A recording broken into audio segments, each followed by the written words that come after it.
Welcome everybody to Donington Park and the penultimate race meeting of the season for the mini challenge, the JCW class, always providing thrilling racing regardless of where we race, but Donington Park in particular has a history of producing some of the closest mini challenge action you'll see anywhere, and I don't think this weekend will be any different at all. A championship that's very, very finely poised between three drivers that could still mathematically take the title, and 4 races left, 2 of which will be here today at Donington Park, and final two at Snetterton later on this year. Here's the grid then. It's the man that's second in the championship that is first on the grid. James Gordle, Jiggy, looking for another race victory if he can, his 5th of the year that would be, and alongside him Dan Zelos. Max Bird lines up on 3rd with Lewis Brown alongside him on row number 2 with Nathan Harrison, the championship leader, only 5th, but that's still within touching distance of the front. He's got Ben Palmer alongside him on the 3rd row. James Lukes and Lee Patterson share row 4 ahead of Rory Cuff and Tom Rawlings, who round out the top 10 on the grid. Then it's Callum Newsham and Jack Davidson on row 6. Harry Gooding, who was a bit slow away, I noticed, out of my window on the green flag lap, but I think he did get going. He's 13th with Ryan Dignan in 14th. Lewis Gaylor and Keenan Dole want to watch for, I think, there from the 8th row, with Matthew Wilson and James Griffith on row number 9. Cooper class graduate Sam Weller is on the 10th row. He's got Josh Stanton alongside him, rounding out the top 20 in what is a bumper grid once again for the mini challenge. Richard Newman and Brad Hutchison share the 11th row. James McIntyre and Will Newnham on row number 12 ahead of Neil Trotter, Stuart Gibbs and Will Hardy to round out the 27 starters that we're expecting to see ahead of this first of 2 races today at Donington Park.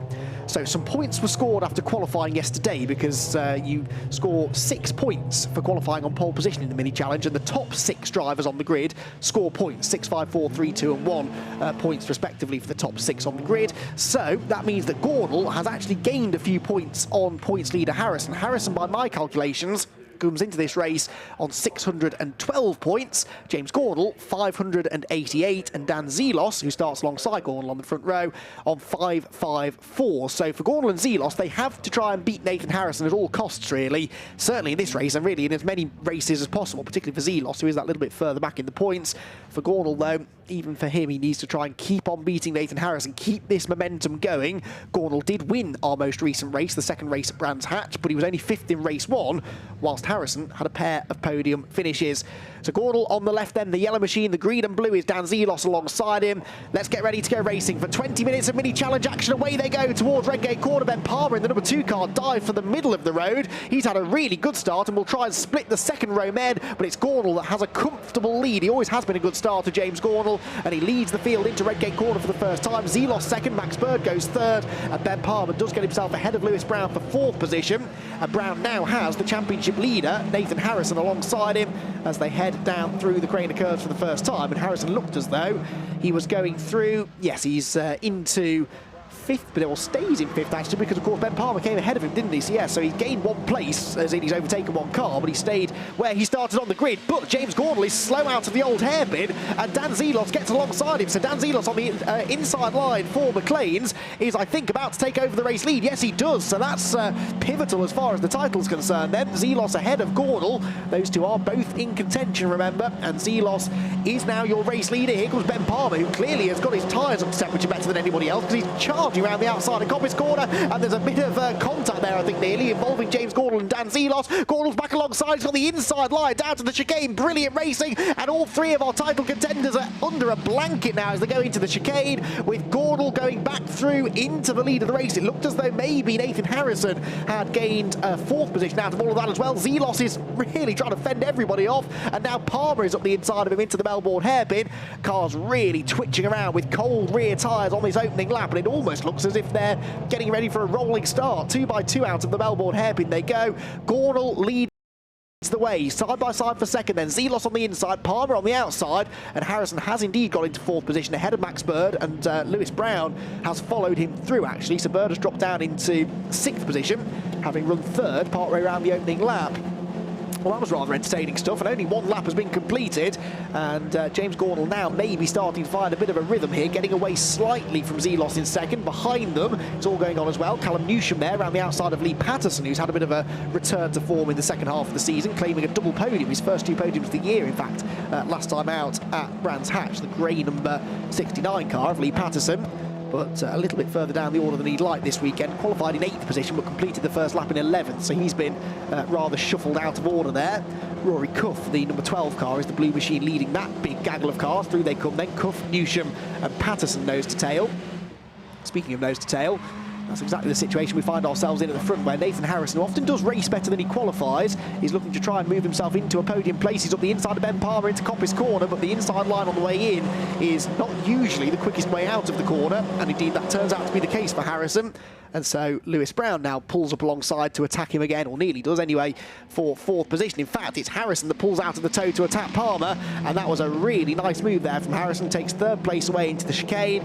Palmer a bit scrappy over the curbs, and so I wouldn't be surprised to see Lewis Brown have a go at him down the hill, and Palmer was expecting that as well, so he dives for the inside line to cover that 4th position. Lewis Brown, I don't think, will be able to go right around the outside, and indeed he can't, but what's happening at the front of the field is that Dan Zelos is catching James Gornall. That gap was nearly 8/10 of a second at the start of the lap. It's now barely a car length between the top 2, and indeed the top 3 in the race now are the top 3 in the championship. Not in championship order at the moment, but they have found their way to the front. Behind them, James Lukes there, dicing away with Jack Davidson, that was, wasn't it? And Davidson, the 21 car, staying in front of him just about. The braking zone at Redgate corner. Davidson again defending from James Lukes, but James can't quite get that switchback manoeuvre.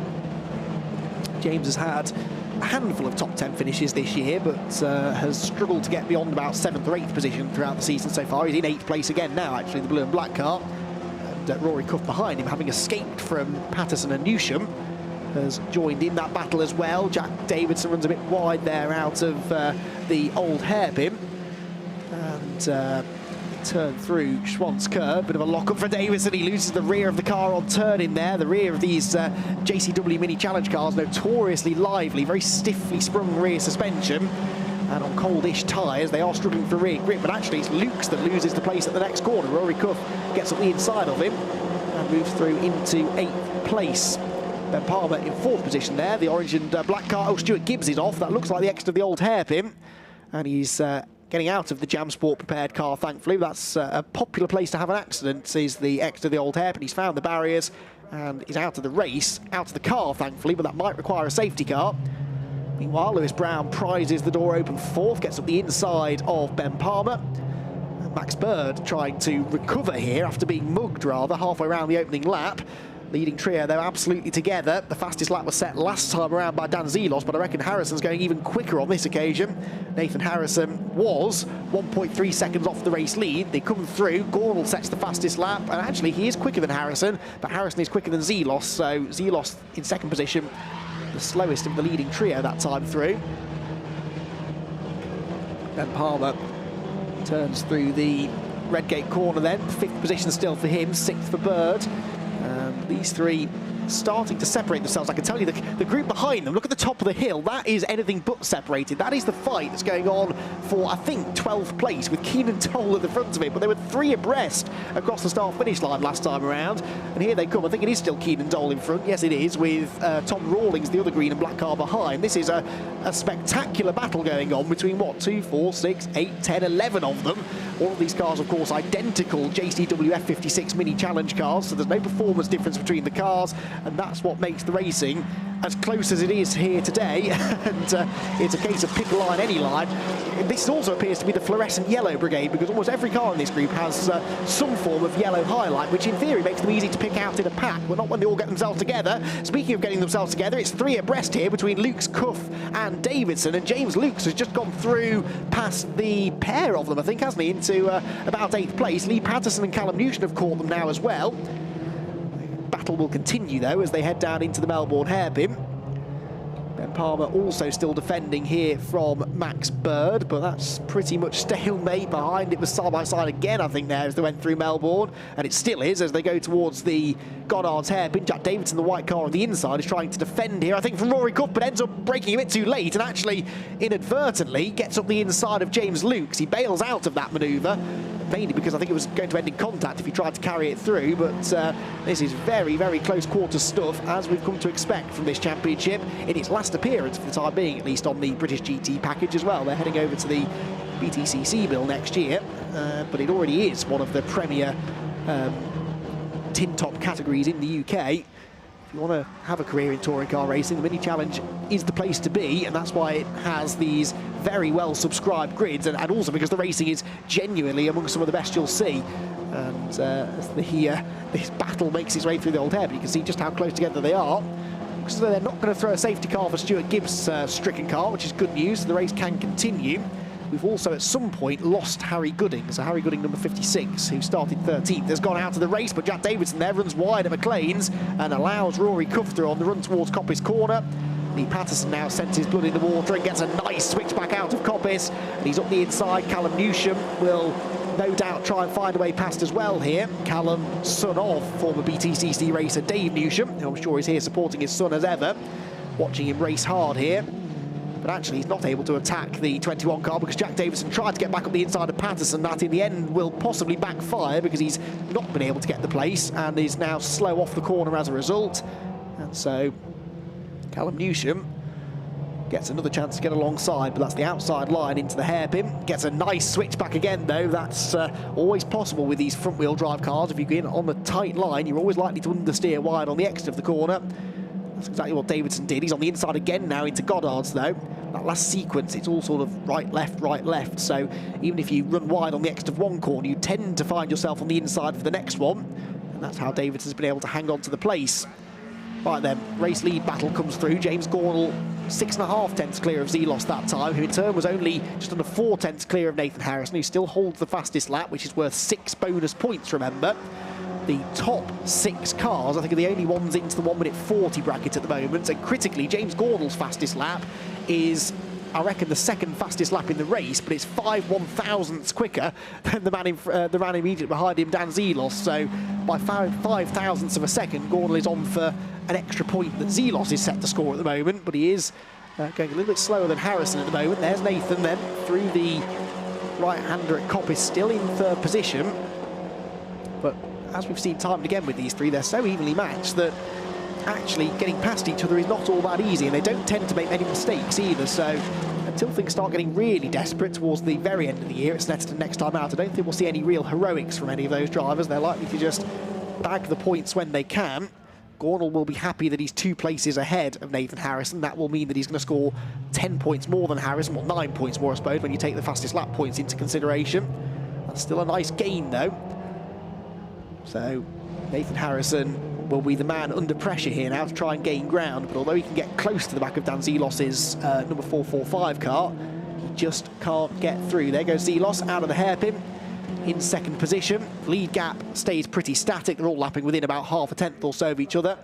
Is Lewis Brown catching them in 4th though? No, he's sort of maintaining their pace as well, so it is a bit of a stalemate situation at the front. But we've still got just under half the race to go, and a bit of a mistake there for Zelos. Gets a wheel in the dirt coming through Redgate. That will play on his mind now down at the old hairpin, just in case he's got some dirt on his tyres. If ever there was a corner where you don't want to have dirt on your tyres, it's this one. Turns in, yeah, bit ginger on the way in, look, didn't want to push too hard. Oh, James Gornall's pushed too hard there. The race leader's made a mistake. Just as I said, he doesn't make any mistakes. He's gone wide at the old hairpin, and Dan Zelos needs no second invitation. Pulls alongside him, gets the inside line at McLean's corner, and James Gornall, for the 2nd time this race, is going to have to really box clever here to try and get back ahead of Zelos. He's on the outside line again for the next corner. Zelos still hasn't made this one stick, though. Wheel to wheel, the top 3 in the championship this is, remember as well, if there's any contact here, that could have absolutely disastrous effects on their championship hopes, but they come out still in the same order, and it's Harrison that now looks the man most likely to make a move on Zelos as he gets back in the slipstream down the back straight, but somehow Gornall has held on. He holds on to the race lead. Zelos, though, gets a really good exit from the chicane. He's looking back up the inside towards the Melbourne hairpin, but I think Gornall will get over to the inside to defend. Now Lewis Brown is definitely catching them, so this is about to become a 4-horse race for the race lead, but James Gornall just controls the pace, holds it nice and tight through the Melbourne hairpin. And in doing so, that means there's no way through on the exit for Zelos, and so despite that no doubt heart-stopping moment at the old hairpin, James Gornall hangs on to the lead of the race. But I heard the screech of tyres, and then we cut to him bouncing across the grass. He did very, very well to save that car. He had a big moment there last year as well when he was making one of his first appearances in the championship. He went off on the opening lap at the Craner Curves and sort of bounced back into the middle of the road on the exit of the old hairpin. And he would be getting flashbacks to that moment, I think, on that occasion. But he survived. Now, will he be the one that may be a bit more cautious this time through the old hairpin? He's built up a bit of a gap again, actually, over Zelos, but he probably won't want to go quite as close to the limit this time through, and indeed he doesn't. He stays well within the track limits as well. But as a result, Zelos gets a bit more speed up the hill. He's in the toe as well. Not a huge amount of wind around today at Donington Park, so there's the slipstream is maybe not quite as effective as usual, as if they were driving into a headwind, for example. But the slipstream in these cars is always part of the racing, because as you can see, they're quite a boxy shape. They're not the most aerodynamic of cars, and so that means they punch a big hole in the air. That allows the cars behind to get a good straight line speed advantage. Now, James Gordle, for now, appears to have this under control. He was quite a long way ahead, wasn't he? He got too much curb on the inside, and that notoriously stiff rear suspension that I mentioned just started to hop and skip, and he just bounced off wide onto the grass. That was some really good car control, that from James Gordle, who doesn't have a huge amount of front-wheel drive experience. This is his first full season, I believe, of front-wheel drive racing, certainly for a long time. He's a former champion of the British GT Championship, so I'm sure he'll be enjoying the 300th race celebrations that the British GT Championship's enjoying this weekend. He is a part of that as the 2008 champion, along with John Barnes, in the stunning Dodge Viper that they competed in that year. Then went on to race BMW one-make racing and was a champion in that as well. But that, of course, was all rear-wheel drive too. So it's been a bit of a learning curve, really. But you would never have known it, because Gordle won the first race of the year at Alton Park. In fact, he wasn't off the podium until race number 6 of the season at Silverstone, where he had a non-finish. But he bounced straight back at Donington again with a second place here a few months ago. So apart from that non-finish, Gordle's not been out of the top 5 all season long. That therefore became his dropped score. You drop your one worst finish of the year in the mini challenge, so Gordle is dropping a non-finish. The other two are actually dropping a few more points than him, because Nathan Harrison's worst finish is a 23rd place, which means he's dropping 10 points. Dan Zelos' worst finish was an 8th, so he's actually dropping 28 points. So on dropped scores, that's almost hindering them at this stage. They could do with, in a way, having a non-finish, because that means that they then would get those points back. But right now, I think they'd take the podium finish over anything else. Palmer here, still contesting 5th position with Max Bird, who is having a think about sweeping up the inside there into the chicane. A spit of flame for the back of Palmer's car there, as the leaders head back into the Melbourne hairpin. 5 minutes to go then, so we should get another few more laps into this one. And the intensity level isn't really reducing here amongst the leading 3, is it? They're getting back away from Lewis Brown now, so I think they do have the ultimate pace to extend that margin for Lewis. It's only when they start falling over each other that they delay each other.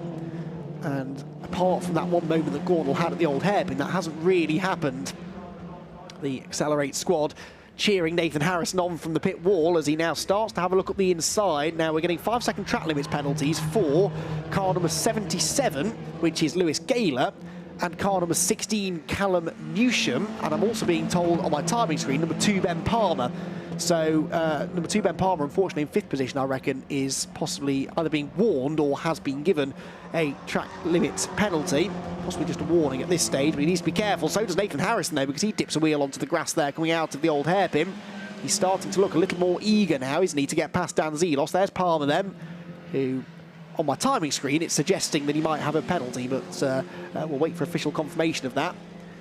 Meanwhile, though, let's focus on this fight for 2nd place, because Dan Zelos is now losing touch with James Gordle, and Nathan Harrison does not want to lose touch with James Gordle himself, so he's now got an increased sense of urgency about him to get past Dan Zelos and try and stay in touch with James Gordle at the front of the field. Down to the chicane they go.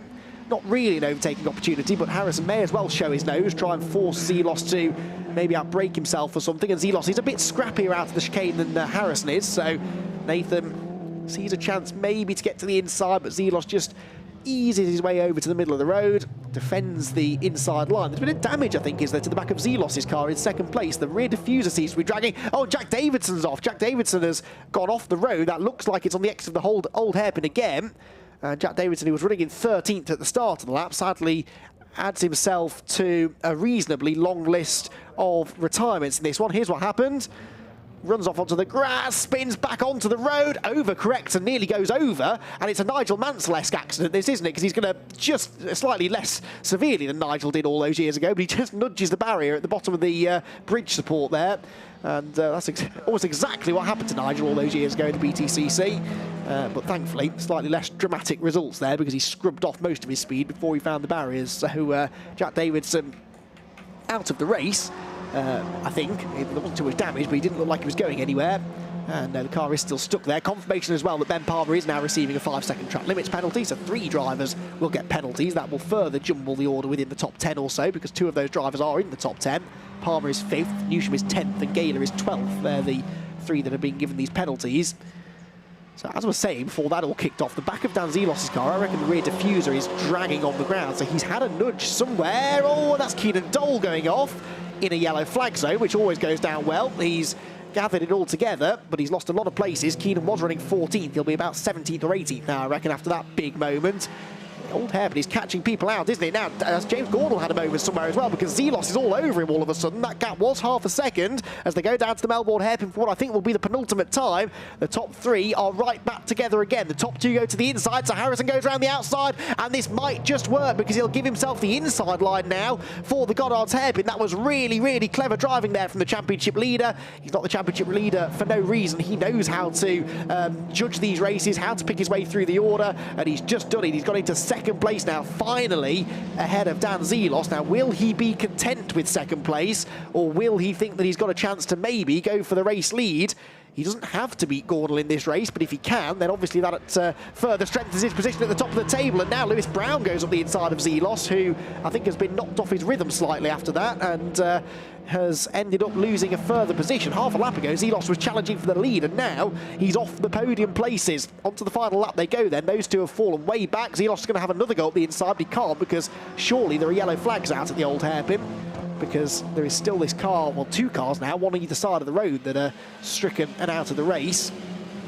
But Harrison then into second place. His first sector time is not quite as quick as Gordon's, but he closed right in again into McLean's. James doesn't seem to be all that confident under braking. I've noticed that into the hairpins as well. He seems to be braking a bit earlier than the cars around him, and Nathan Harrison might be able to use that to his advantage again here in the final third of a lap, which is beginning now. Down the exhibition straight, he's well within the toe. The middle sector, I'm pretty sure, will be quicker for the second place man, because he is a lot closer than he was. Yeah, he's about 3 or 4 tenths quicker than Gordon in the middle sector, and there you can see, you don't need the timer screen to tell you that it's close between the 2 of them as they go through the chicane for the final time. Down the hill then, is Gordon going to defend? Surely he has to, because he can't afford to let Nathan Harrison through.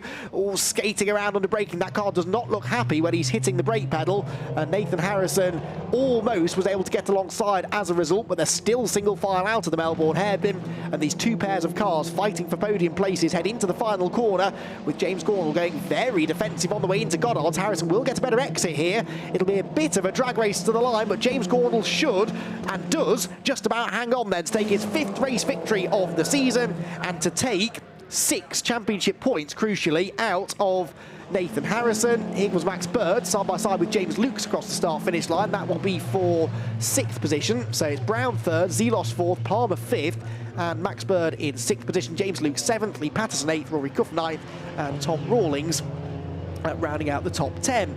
Then it's Newsham and Gayler, with Weller in 13th position, Hutchinson 14th, and Matthew Wilson to round out the top 15. So a great race and a brilliant, timely overtake there for Nathan Harrison towards the end. Nathan also got the fastest lap, so he will, from that race, score 44 points for finishing in second, plus the 6 for the fastest lap, and he was already on 612, so he moves now on to, I reckon, 662. And for James Gordon, he gets the maximum 50 for a win. His fastest lap in the end, was it still enough for the second fastest lap? Looks like it was, so he gets an extra 5 points as well to add on to the 5.88 he had. So he goes on to 6.43.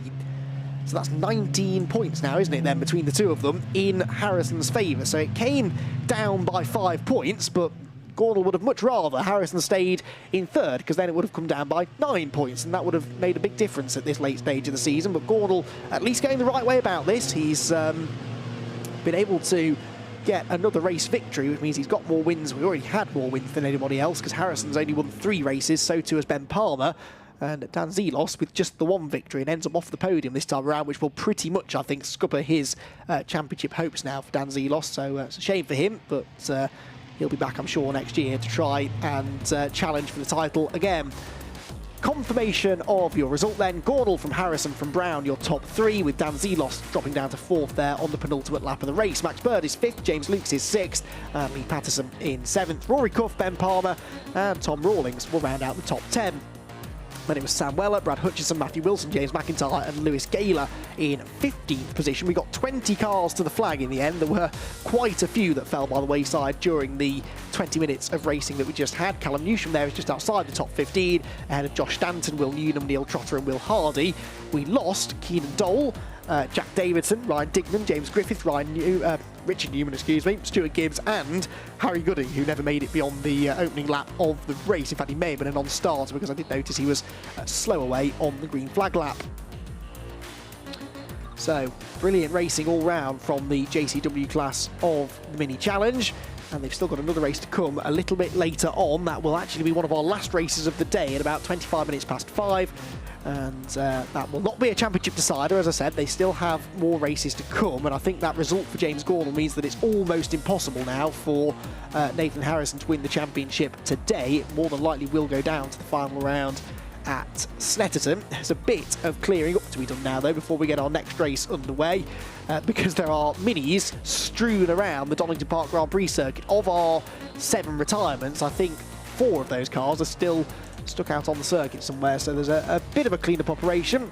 But that gives us time, therefore, in a moment or two, to take a look back at some of the highlights of what was a fantastic race for the Mini Challenge and a good start made from the front of the grid. A brilliant start, actually, made by James Gornal, but he didn't really seem particularly comfortable in the race lead for much of the race. Zelos slotted through to 2nd place, but the man on the move right at the start was Nathan Harrison, who was carving his way through from a lowly 5th place on the grid, but took advantage of some of the side-by-side battling in front of him to start picking his way through the order. Gornal was struggling on cold tyres. They were all stacking up behind.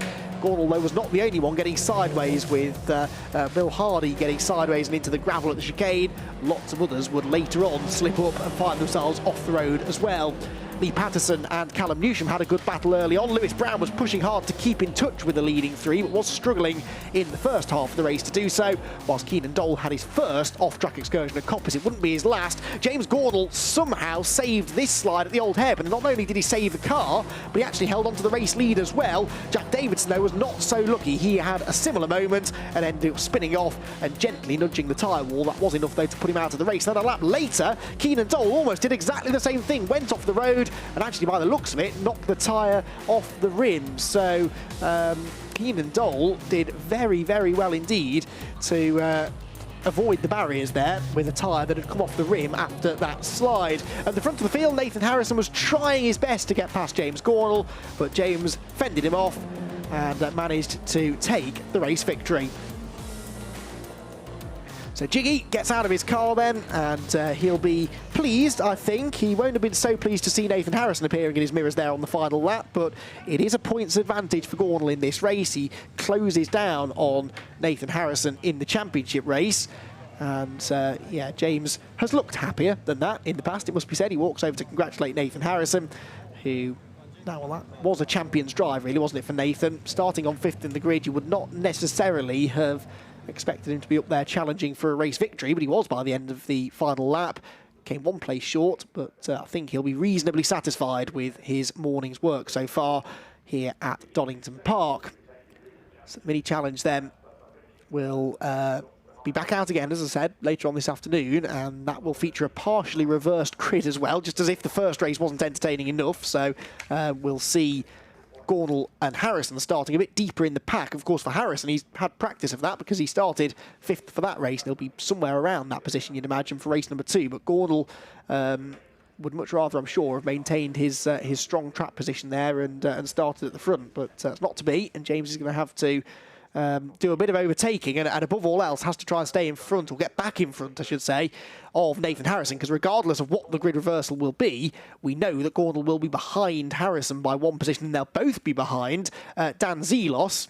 And Zelos, who came into that race then on 5.54, didn't he? Yes, he's finished in 4th, which is worth 37 points, and his fastest lap was a 1 minute 40.265, so that's the 3rd fastest lap by my reckoning, so he gets an extra 4 points. So he's on 5.95 now for Dan Zelos, But compare that to Gordel on 6.43 and Harrison on 6.62. Mathematically, it's probably still possible, but realistically, it's going to be tricky, I think, for Dan Zelos to be able to fight for a title this year. His third place, though, was fairly secure. He was nearly 100 points clear of Ben Palmer. Incidentally, Palmer, with his penalty, ended up dropping down to 9th position. Callum Newsham dropped to 15th, and Lewis Gaylor dropped to 17th with their 5-second track limits time penalties that they incurred midway through the race. So the third place for Zelos in the championship fairly settled. Lewis Brown likewise was nearly 100 points behind Ben Palmer, actually. So it was all about the top 3, now really the top 2 in the championship. That's where the battle was. And James Gordel has managed to claw back a few valuable points, but another race victory will no doubt be the main thing that he's happy about after that race. The points kind of come secondary, I guess.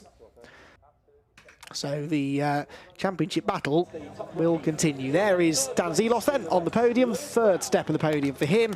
Second place for Lewis Brown, comes up, third place on the podium. So Nathan Harrison then in second, but the race victory will go to James Gordel. Can he do it again later on this afternoon? Well, tune in about 5:20 to find out.